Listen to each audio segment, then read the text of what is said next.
Bueno, pues esta semana está siendo la feria del libro, la fiesta del libro, y tenemos con nosotros a uno de los protagonistas, permíteme, Jesús Toledano, ¿qué tal? ¿Qué tal? ¿Cómo estás, Marina? Buenas tardes. Escritor y burgalés, además. Hombre, sí, eso es algo Así maravilloso. que, La conjunción ya es el es que junto queda bien bonito. No, bien no se bonito, puede y ser además más. es un honor pues tener a alguien como tú, permíteme que te tutee, aquí, porque bueno, uno de los mayores representantes de la literatura burgalesa, al menos por ahora.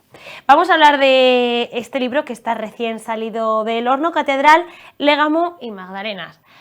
Lo primero que te tengo que preguntar es por el título. Bueno, pues fíjate que lo ha preguntado mucha gente, sobre todo ha habido lectores que han dicho, me has obligado a buscar lo que es légamo, ¿no? Que es como esa palabra, ese sustantivo que nadie conocía. Incluso yo, que después de leer muchísimo a Paco Umbral, me he dado cuenta que légamo lo utilizaba por doquier, y cuando leí su primera obra, ya hace 10 años, era uno de los términos que más utilizaba. Légamo significa fango, barro.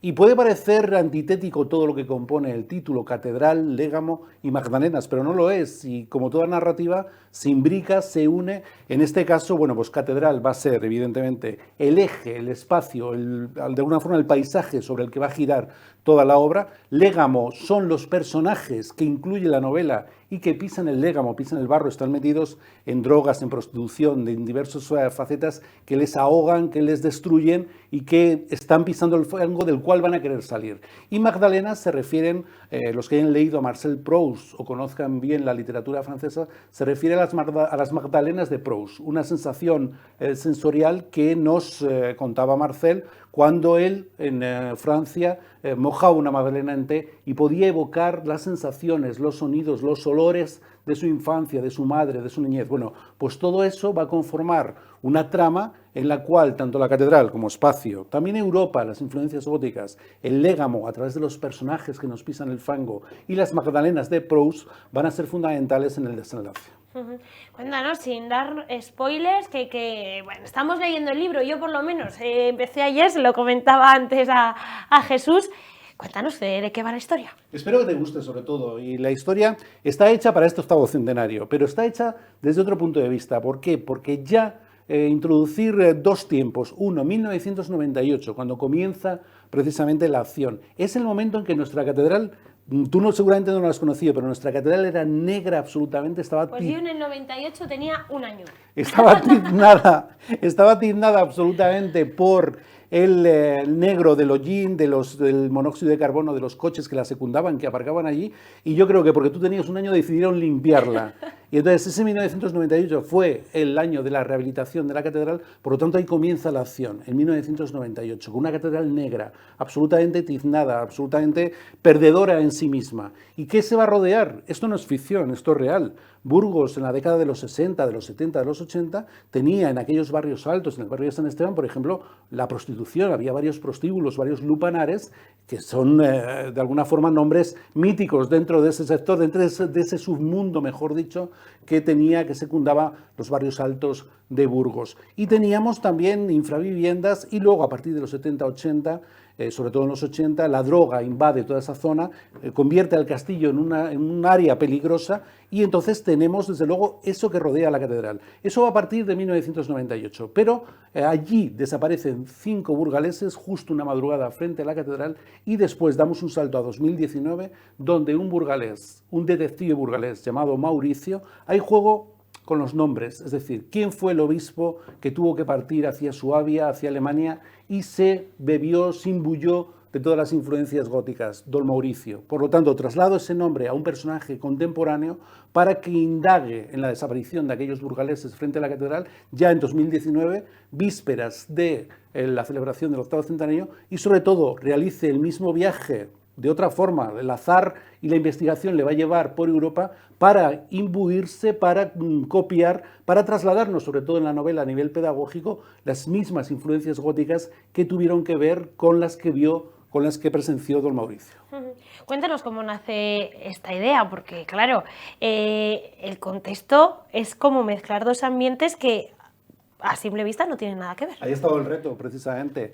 Es mi noveno libro, es mi séptima novela, y nace precisamente, de alguna forma, viendo cómo llegábamos al 8º centenario, y a mí me apetecía contar una catedral que, y es cierto, es decir, cuando celebramos nuestro cumpleaños nos ponemos las mejores galas. Es normal que este año se haya hablado de la catedral esplendorosa, de la catedral que tenemos, que yo estoy muy orgulloso de ella, pero hay que recordar aquella, ¿no? Aquella abandonada de alguna forma, con los problemas que tenía estructurales y sobre todo con una sociedad que rodeaba también su eje como una nao que comandaba todo en ese centro de Burgos y que no era precisamente el lustre de una sociedad. Era en algunos momentos, en aquellos barrios altos, lo más granado en torno a lo que eran problemas, como te digo, de personajes que pisaban el légamo. Por lo tanto, ahí está el punto de partida y sobre todo que tuviera esa labor didáctica también pedagógica de el traslado por Europa de los mismos escenarios que pudo presenciar y que le pudieron convencer a don Mauricio de que había que cambiar una catedral románica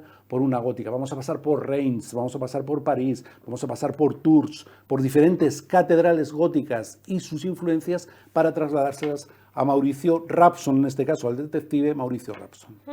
Además, por lo que he podido leer, también se ve como ese cambio en la sociedad, porque Totalmente. claro, no solo es ese cambio a nivel de ciudad, ¿no? De, bueno, pues hemos mejorado a nivel, pues que hemos limpiado la catedral, el centro es otra cosa que no tiene nada que ver, pasaban los coches, pero es que también se ve el cambio de la sociedad burgalesa. Totalmente, porque ahí he querido precisamente contrastar dos épocas. Cuando pongo a mis dos protagonistas en los primeros capítulos, en 1998, sentados en la Plaza de los Castaños, por eso hay 2 o 3 hojas de castaños en la portada, uno quiere seguir la tendencia del ocio nocturno, de seguir por las noches saliendo, y el otro ya quiere acabar, quiere marcharse, quiere hacer otra cosa. ¿Y qué estamos acabando? Estamos acabando una época, los años 80. Están cerrando ya una serie de locales que fueron míticos en aquellos años. Cambian los sonidos de la percusión musicales. Cuando se abre una puerta, se cuenta en la novela cómo las vibraciones casi golpean al que entra, y estamos cambiando la percusión por los sonidos electrónicos. Los pelos de los 80 se cambian por los amarillos de la Ruta del Bacalao. Ese contraste ya, como tú bien dices, sociológico y de ambientes, me preocupaba mucho. Creo que he logrado contrastarle y contarle bien en el comienzo, pero no solo eso, es que luego durante todo el viaje hay mucha carretera, hay mucho de road movie en la novela, mucho kilómetro que van a hacer coches por toda Europa. Hay 2 personajes, como te decía, Mauricio Rapson, detective, pero su hijo. Y con su hijo, ¿qué tenemos? Precisamente ese contraste. Él viene de la música electrónica, viene de los 90, de los 2000, y esas vicisitudes que van a tener uno y otro en todo ese transcurso les van a llevar a contrastar precisamente esas épocas. Jesús, yo no conocí los años 80, los 90, pues nace en 1997, pero sí que he sido capaz de contar lo que me decías, ¿no? Ese cambio de contrastes y cómo a veces se sienten un poco como perdidos, ¿no? Pues es que venimos de otra época, es que incluso contando lo que me cuentas me siento yo como de otra época, y fíjate, No. porque yo leo y me parece como antiguo, pero en realidad es cuando yo he nacido. La literatura precisamente es eso, de alguna forma reflejar todo el pensamiento humano, no solo el pensamiento histórico, sino podemos hacer ciencia ficción también y teorizar sobre lo que no conocemos. Esa es la maravilla de la escritura, de la literatura. Cuando nació en Mesopotamia como una forma de expresión, quería dejar plasmado por escrito precisamente nuestra historia. Y tú encuentras eso, encuentras cosas que no has conocido, y los más mayores encontrarán precisamente su esencia, esa Magdalena de Proust en forma de tinta y en forma de página, que les va a llevar, les va a evocar a través de vicisitudes de los protagonistas por un Burgos que existió y que posiblemente ahora ya no existe. Es muy curioso porque, aunque no lo conozca, yo he oído en casa nombres míticos que aparecen en el libro, y situaciones que me comentaban pues mis padres, mis tíos, o me siguen comentando, y que yo no me hago a la idea, pero claro, leyendo este libro me pongo como aún más en situación. Entonces, para la gente joven de Burgos, yo es que les animo, porque es como que vives lo que tus padres te han contado. Claro, y sobre todo que es nuestra historia, es decir, cuando una persona joven como tú puede ver los coches aparcados enfrente de la catedral, quizás se lleve las manos a la cabeza, pero ¿esto qué es? Bueno, pues eso fuera absolutamente normal, incluso afortunadamente España a través de las leyes de patrimonio ha logrado preservar, y todavía queda mucho trabajo, preservar nuestro patrimonio, pero entonces, bueno, pues se tenía ahí de alguna forma, de cualquier manera, ¿no? Entonces, todo eso, desde luego que se plasma en la novela, tú has encontrado esas identificaciones y muy bien, y cualquier persona joven lo puede hacer, pero como tú bien dices, es decir, todo ese traslado de nombres míticos, de músicas, de grupos, incluso burgaleses, me preocupaba tenerlo en descrito en la novela, pero que no fuera una novela histórica, porque como road movie que es, como carretera, como coche que va trasladándose por Europa, quiero que se vea una Europa también moderna, quiero que se vea una Europa de última tendencia, estamos en 2019 cuando dejamos los primeros capítulos en 1998, y eso también nos tiene que influir en Burgos. Y don Mauricio se trajo el arte moderno, así se llamaba el gótico, el arte moderno, ese arte en altura que invadía Europa y que cambiaba absolutamente el rol del románico. Bueno, pues Burgos también tiene que copiar la modernidad, actualmente la modernidad europea, y dejarnos de cosas antiguas. ¿Crees que en ese sentido Burgos se ha adaptado a esa modernidad europea? Mucho, digamos que queda mucho. Hay que trabajar mucho por ser más modernos, por abrirnos mucho más a diferentes tendencias. Somos una ciudad que vive de nuestras piedras de maravilla. El gótico ha llenado este verano la catedral y las colas de turistas que venían a ver nuestro gótico, pero también tenemos que ofrecer un Burgos más moderno, más europeo, más abierto a diferentes tendencias. Ahí todavía tenemos un trabajo grande por hacer. Entiendo que haciendo este libro pues te has acercado a esas tendencias más modernas, por ejemplo, de París, comentabas. Claro, sí. ¿Y la comparativa cuál es? Bueno, no podemos comparar París... Vale, pero nos podemos acercar poquito a poco, claro, como decías. Hay que coger todo lo bueno. Burgos ha mirado siempre a Europa por ser precisamente un eje en las comunicaciones. Estamos perdiendo también eso. Cada vez estamos más desplazados, cada vez trazan la línea recta más curva para llevarla por otras ciudades. Luego, por tanto, tenemos que seguir reivindicando todo eso, el mirar hacia Europa y que seamos un eje directo. Por aquí pasaba la carretera de Francia. Y pasaba por el medio del Espolón en el siglo XVIII, y los burgaleses se ponían en el Paseo de las Acacias, en el siglo XIX ya, en el Paseo de las Acacias, para ver pasar las diligencias por el Camino de Francia. Tenemos que seguir siendo esa influencia europea, ese camino corto hacia Europa y hacia Francia, el que llevó don Mauricio para traer el arte moderno, el arte gótico, el que lleva Mauricio Rapson y el que tenemos que llevar también desde Burgos. No perderle, no olvidarle, ni cejar nunca de reivindicarle. Jesús, vamos a hablar un poco de ti, porque yo, hasta que no llegó este libro a la redacción, que fuiste tú mismo el que nos lo trajo aquí, había escuchado los títulos de tu libro, pero no sabía que tú eras tú, no te ponía cara. Así que pues me leí lo que cuentas de ti en tu libro, y es que no eres escritor de profesión, estudiaste Derecho.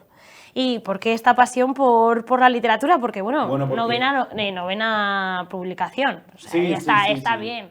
Yo siempre he escrito en mi ámbito privado, luego llegó ya en torno al 2010 la oferta de una editorial para que las cosas que yo escribía en internet, que escribía a título privado, pues se publicaran, y desde luego que yo sigo escribiendo cosas que se publican y otras que no, porque escribir lo podemos hacer cada uno, tengamos técnica, tengamos calidad o no, otra cosa es publicarlo, desde luego, pero es un ejercicio de volcar lo emocional, los sentimientos, la historia de cada uno o de los demás, absolutamente maravillosa. Es decir, como te digo, la literatura engloba todas las áreas humanas. De alguna forma, ¿qué hace lo literario? ¿Qué hace la historia escrita? Compartimentar el tiempo que nos pasa por encima. El tiempo es como una avalancha que no podemos modelar, ni medir, ni domar. ¿Y nosotros qué hacemos con la literatura? Escribirla, pararla, dejarla por escrito para que el resto lo lean. Y con ello van las sensaciones de los personajes, las sensaciones de todos los que están ahí, en cada novela, en cada escrito, en cada poesía. Y así es la literatura. Y en fin, tú normalmente tienes como protagonista nuestra ciudad. O es intentas que esté. Es lo que me motiva y lo que realmente me influye y me da inspiración. Hay gente que me dice, tienes técnica, escribes bien, escribe ya sobre Vietnam y mándalo a una editorial madrileña, pero es que a mí me gusta escribir sobre Burgos, es lo que me inspira, y seguiré haciéndolo. De cualquier forma, como vemos, estamos en una ciudad que se puede meter en cualquier trama, en una trama europea, en una trama de la circunnavegación de Magallanes, en una trama... Somos tan importantes, hemos sido tan importantes a lo largo de la historia en unas facetas que Burgos lo tiene todo, y hay que saberlo realmente. Hay que saber aprovecharlo. Por supuesto. Y además en la literatura que puede llegar a muchos lugares, porque entiendo que, bueno, que tus libros no solo se leen en Burgos. No, se leen en muchísimos sitios, desde luego. No tienen una proyección nacional como puede tener un autor nacional, pero no sé si son burgaleses o son, por ejemplo, a México mandamos todos los años varios de mis títulos y no sé si son personas relacionadas con Burgos o no las que los piden, pero a lo largo del año se mandan varios de mis títulos a México y a diferentes puntos de España. No sé si detrás hay un burgalés o alguien relacionado con los burgalés que se interesa por un título o es que realmente, creo que en México hay una universidad que por mor de un estudio que hacen en San Pedro Cardeña y de una de mis novelas, conocen ya mis títulos, conocen mi nombre, pero no lo sé, lo desconozco realmente. Claro, pero que a lo que me refiero es que es una manera de proyectar también Burgos en otros lugares y que nos dé a conocer, así que en ese sentido yo como burgalesa, los burgaleses deberían dar las gracias a los escritores como tú que pues tienen como protagonista, pues en este caso la ciudad y que, bueno, pues claro, llegar un poquito más lejos, ¿no? Los escritores engrandecen las ciudades. Madrid no sería lo mismo sin Benito Pérez Galdós, por supuesto otros Pereda en Santander, y Burgos es escenario de muchísimas novelas, aunque sea tangencialmente. La vemos en Fortunata y Jacinta, la vemos en trabajos de Azorín, la vemos en diferentes escenarios a lo largo del tiempo, y es que, cómo no, si esto era y es desde luego una gran ciudad y tiene un centro histórico impresionante, pero también todavía a mí no me sale, pero invoco a alguien a que haga una novela industrial. Es decir, esta es una ciudad tremendamente industrial y todavía falta alguien que haga una trama que esté inmersa en este Burgos industrial de polígonos, de desarrollismo de los 60, de los 80. Yo ya te digo, a mí no me entra esa inspiración, pero espero que alguno de mis colegas la hagan algún momento. Desde luego, ahí sí que habría que contar, ¿eh? Porque también, desde los 60 que empezó aquí a moverse la industria allí por el barrio de Gamonal, que parecía que estaba en la otra punta hasta el día de hoy, es fíjate. Que de todo se puede hablar y se puede escribir páginas y páginas. Tú fíjate, cuentan que Immanuel Kant miró a los ojos a un gato y volcó en un libro de filosofía 200 páginas sobre las miradas de los animales y los seres humanos, ¿no? Es decir, se puede escribir absolutamente de todo. Jesús, quiero preguntarte antes de despedirte por dos cosas. Primero, ¿qué tal fue la presentación del libro muy bien, en la feria? El pasado sábado y me acompañaron René Jesús Payo y Leandro Pérez Miguel y formidable, tanto por la proyección artística que nos contó René Jesús Payo como por la literaria por parte del escritor Leandro Pérez, fantástico. Sí que se ve gente, ¿no? Por ahí, por la feria. La feria tiene un ambiente absoluto, muchísima gente consultando, comprando, viendo, enterándose y eso, que haya esa fiesta otra vez, que vuelva la fiesta en torno al libro, es absolutamente maravilloso, por supuesto. Qué bien que volvamos ahí. También quiero preguntarte, no me puedes dejar así, ¿hay algún proyecto? Claro, ya está en camino, es inevitable. Hay varios abiertos y Burgos como protagonista. Eso te quería preguntar, pero bueno, estás en ello, ¿no? Me imagino sí, que... estoy con un libro documental y con otro de ficción. No sé cuál va a salir primero, posiblemente el documental que va más adelantado, pero bueno, pues en breve estarán ahí en el mercado. Por no paras de trabajar, quiero preguntarte ya como curiosidad, ¿cuánto tardas en escribir una novela como esta? Depende. Año y medio y ha habido mucha documentación en torno a algunos de los personajes. Bueno, pues año y medio, básicamente. De alguna forma, a todos, el hecho de haber estado en casa unos meses, a todos los que escribimos y tenemos ahí un horizonte para publicar el año tal, ese tiempo desgraciado de estar en casa, que tampoco se ha escrito bien, porque yo, por ejemplo, no podía escribir bien. Había algo a mi alrededor que me limitaba. Un aura, ¿no? Sí, un aura de tristeza, de limitación, de incertidumbre, que no te dejaba ser tú mismo cuando escribes. Yo, por ejemplo, escribo muy bien de madrugada, a las 4, a las 5 de la mañana, y en ese periodo que estaba en casa, realmente no estaba yo en mí mismo como para escribir. Y pues, aunque realmente tuve más tiempo, tampoco me fue exactamente fecundo. La inspiración, ¿no? Que a veces necesitamos salir a la calle, necesitamos de vida, de relacionarnos para que llegue esa inspiración. Y las musas aparecen, hay cosas que te aparecen aquí cuando dé la vuelta a la esquina y hay que apuntarlas o grabártelas hoy en día, grabártelas en el móvil y trasladarlas inmediatamente a la narración, por supuesto. Jesús, muchas gracias por acompañarnos esta Marina, noche. Espero que te guste sobre todo la novela. Yo te prometo, cuando me la acabe te voy a mandar un WhatsApp. Yo de momento empecé ayer, no me ha dado tiempo a mucho, pero me está gustando. Además, es lo que comentaba, es un año muy cercano al que yo nací, está inspirado en una ciudad en la que he vivido toda mi vida, entonces pues como que te entra ese gusanillo de seguir y seguir y de buscar referencias que te han dicho, así que nada, también te doy la enhorabuena porque me está gustando. Muchas gracias, Marina.